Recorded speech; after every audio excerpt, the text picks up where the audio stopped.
قدیم ہندوستان کی دھوپ میں نہائی وادیوں میں رحمت علی نامی ایک شخص رہتا تھا۔ اس کی پرہیزگاری اور دانائی کی شہرت ایک خوشبو کی طرح پورے ملک میں پھیلی ہوئی تھی۔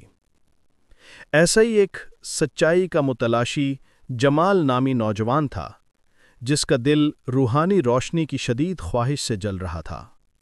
رحمت علی کی کرامات کی بے شمار کہانیاں سن کر جمال نے ایک طویل اور مشکل سفر شروع کیا۔ ہفتوں تک جو کہانیاں اس نے سنی تھیں وہی اس کے سفر کا ایندھن تھیں۔ ہر قدم کے ساتھ اس کی امید بڑھتی جا رہی تھی۔ کئی دنوں کے سفر کے بعد تھکا ہارا لیکن پر امید جمال آخر کار اس گاؤں پہنچ گیا جہاں رحمت علی رہتے تھے۔ وہ بڑے احترام کے ساتھ جھونپڑی نما گھر کے پاس پہنچا۔ دروازہ تھوڑا کھلا تھا اور ایک عورت دہلیز پر کھڑی تھی جس کے چہرے پر دائمی ناراضگی کی لکیریں تھیں۔ جمال نے احترام سے سر جھکاتے ہوئے کہا، میں پرہیزگار رحمت علی کی دانائی حاصل کرنے کے لیے ایک طویل سفر طے کر کے آیا ہوں، کیا یہ ان کا گھر ہے؟ اس عورت نے اسے حقارت بھری نظروں سے دیکھا اور طنزیہ ہنستے ہوئے بولی، رحمت علی اور پرہیزگار؟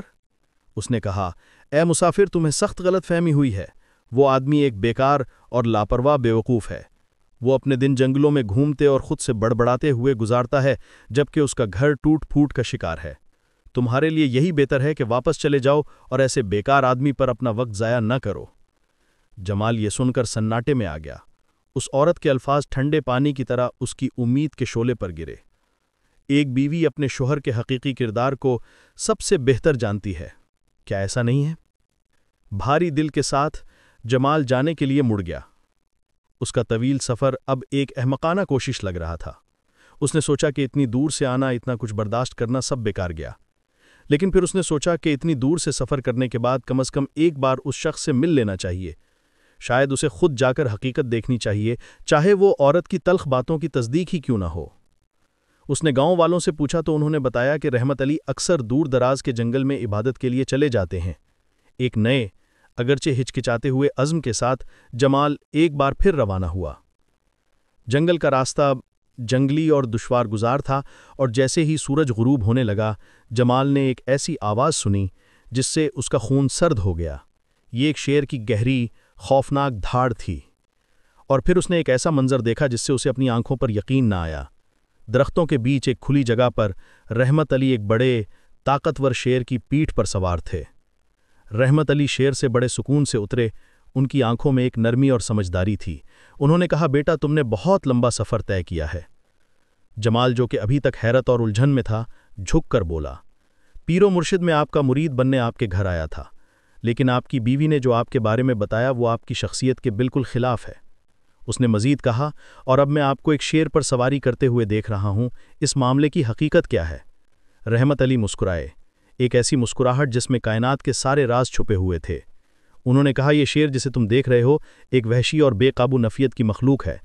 انہوں نے بات جاری رکھی، میری بیوی کی فطرت بھی اپنی جگہ پر اس شیر کی طرح ہی تند اور تیز ہے۔ اس کے الفاظ اس کے پنجوں کی طرح تیز ہو سکتے ہیں اور اس کا غصہ اس کی دھاڑ کی طرح شدید ہو سکتا ہے، لیکن میں نے صبر اور برداشت کے ساتھ اس کی فطرت کا بوجھ اٹھانا سیکھ لیا ہے۔ انہوں نے شیر کے سر پر ہاتھ رکھتے ہوئے کہا، میں اس کی آگ کا مقابلہ مزید آگ سے نہیں کرتا، بلکہ اس کے غصے کا سامنا سکون سے کرتا ہوں۔ اس کے رویے پر اپنے رد عمل کو قابو کر کے اور اپنے دل کے غصے اور ناراضگی جیسے جانوروں کو قابو کر کے مجھے جنگل کے جانوروں کو قابو کرنے کی صلاحیت عطا ہوئی ہے۔ انہوں نے وضاحت کی، چونکہ میں اپنی بیوی کی سرکش طبیعت کا بوجھ اٹھاتا ہوں، اسی لیے یہ شیر میرا بوجھ اٹھاتا ہے۔ یہی وہ سبق تھا جو رحمت علی نے جمال کو سکھایا۔ جمال پر ایک گہری سمجھ کا انکشاف ہوا۔ رحمت علی کی طاقت دکھاوے کے معجزوں میں نہیں، بلکہ اپنے نفس پر قابو پانے کے خاموش ان دیکھے معجزے میں تھی۔ اس کی پرہیزگاری کا اصل امتحان روزمرہ کی زندگی کی مشکلات کو صبر سے برداشت کرنا تھا۔